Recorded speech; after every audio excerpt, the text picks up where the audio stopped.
Electroless plating.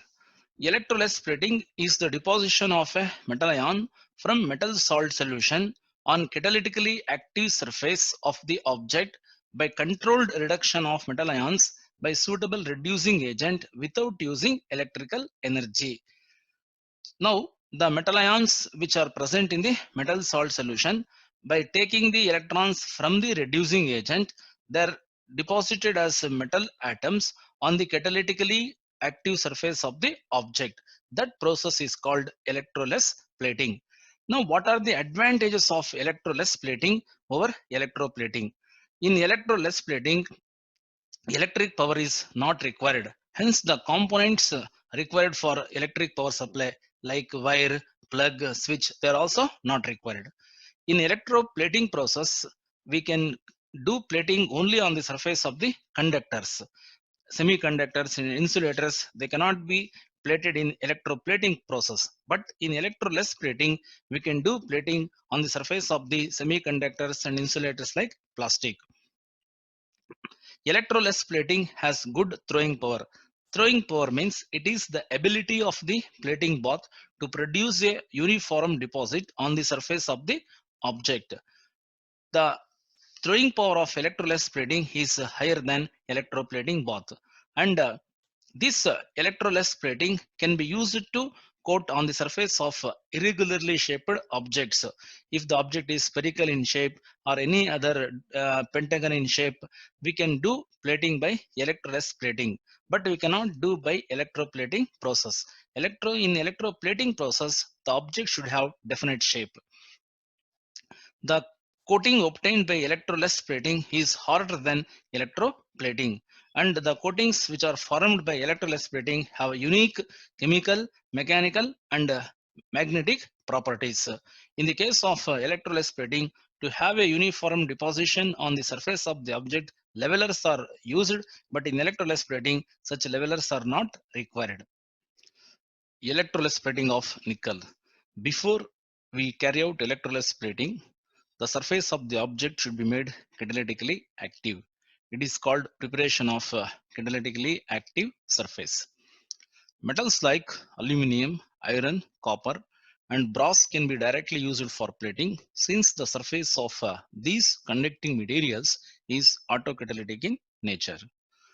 The surface of stainless steel is made active by dipping in 1:1 sulfuric acid. If the surface is non-conducting substrate like plastic or insulator, the surface is made catalytically active first by etching the surface, followed by dipping in dilute sulfuric acid. Finally, the surface of the insulator is dipped in stannous chloride containing HCl at 25 degrees, followed by palladium chloride solution. We get a layer of palladium atoms on the surface of the insulator like plastic. Then we can use that object for the electroless plating. And this process is common for every electroless plating, whether it is electroless plating of nickel or electroless plating of copper. Now coming to the parameters involved in electroless plating of nickel. Here the metal salt solution is nickel chloride solution about 20 grams per liter. This nickel chloride gives the nickel ions which can deposit on the surface of the object. The reducing agent is sodium hypophosphite about 20 grams per liter. The role of reducing agent is it provides the electrons for the reduction of nickel ions to nickel atom. The complexing agent and exaltant is sodium succinate about 15 grams per liter. The role of complexing agent is it prevents the reaction between metal atoms and the object. Exaltant will increase the rate of reaction.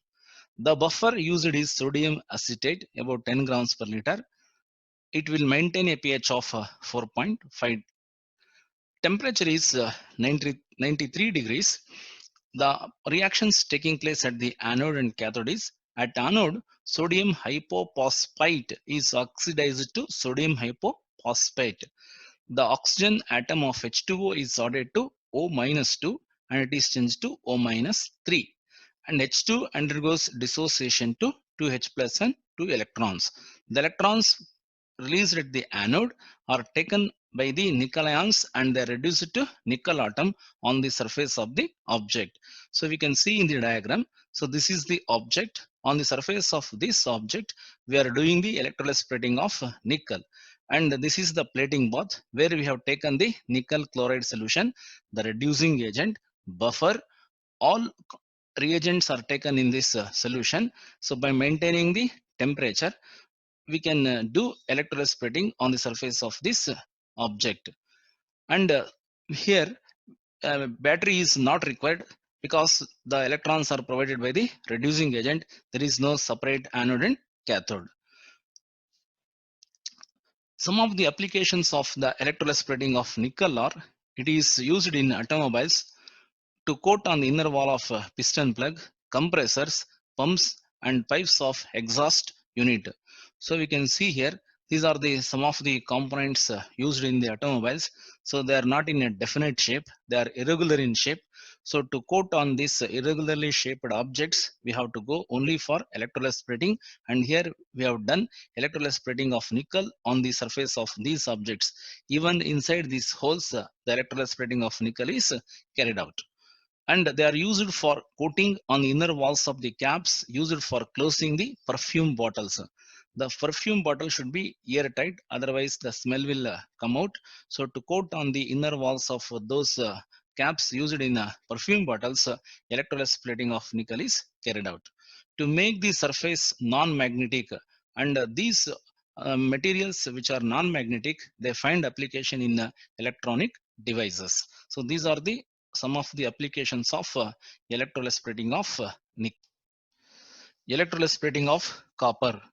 Before we carry out electrolysis spreading, the surface of the object should be made catalytically active. Surface of metals like aluminium, iron, copper, brass can be directly used for plating. Since the surface of these conducting materials is autocatalytic in nature. Surface of stainless steel is made active by dipping in 1:1 sulfuric acid. If the surface is non-conducting substrate like plastic or insulator, the surface is made catalytically active first by etching the surface, followed by dipping in dilute sulfuric acid. Finally, the substrate is dipped in stannous chloride containing HCl at 25 degrees, followed by palladium chloride solution. So this process is common for every object before we do electrolysis spreading. So this is already we have discussed in the electrolysis spreading of nickel. Same way, before electrolysis spreading of copper also, the surface of the object should be made catalytically active. Then the plating parameters in electrolysis spreading of copper are: the metal salt is copper sulfate solution about 30 grams per liter, which provides the copper ions for the reduction of um, metal ions to metal atom on the surface of the object. The reducing agent is formaldehyde, that is about 37% solution, 170 ml per liter, which provides the electrons for the reduction of the copper ions to copper atom. The buffer is sodium hydroxide 15 grams per liter and Rochelle salt, that is sodium potassium tartrate, about 15 grams per liter, so which is used to maintain the pH of 11.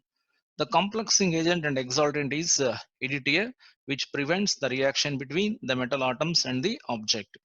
The pH maintained is 11, temperature is 25 degrees.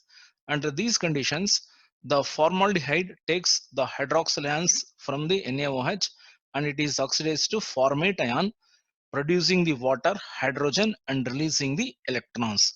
These electrons are taken by the copper ions given by the copper sulfate solution and they are reduced to copper atom on the surface of the object.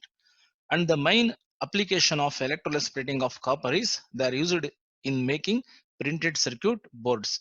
So this is one of the printed circuit board which is made by electrolysis splitting of copper.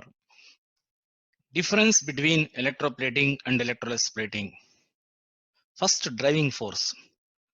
In electroplating, the driving force is DC power supply, which provides electrons for the reduction of the metal ions to metal atom on the surface of the object.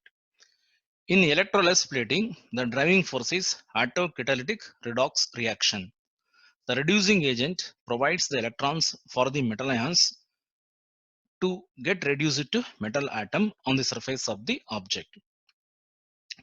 Anode reaction is the oxidation of the metal which releases the metal ions and electrons.